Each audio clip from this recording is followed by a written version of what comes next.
Master Jetwin po ba talaga ang end ng klase natin sa DepEd? Totoo po bang may bagong memo?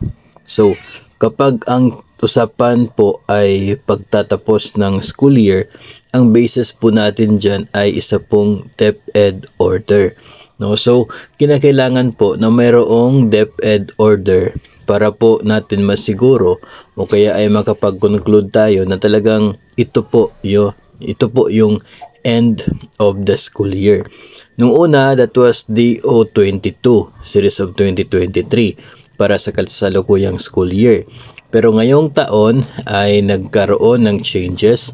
No, yun pong binago na sa May na lamang yung end ng kasalukuyang school year at inilabas ang DepEd Order number 3, Series of 2024. As of today ay wala pa naman pong bagong DepEd order na siya pong amendment doon sa DepEd order number 3. So dahil wala pong bagong DepEd order, so tuloy po yung nakapaloob sa DepEd order number 3, Series of 2024.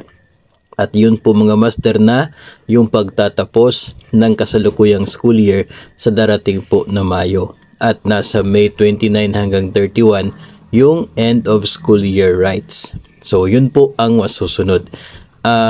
Siguro po ay maraming mga sabi-sabi na naririnig po ninyo o kaya ay nababasa dulot po ng init ng panahon na nararanasan sa ngayon. At marami po yung parang gusto na baguhin muli yung pagtatapos gawing mas maaga compared doon sa laman ng DO3.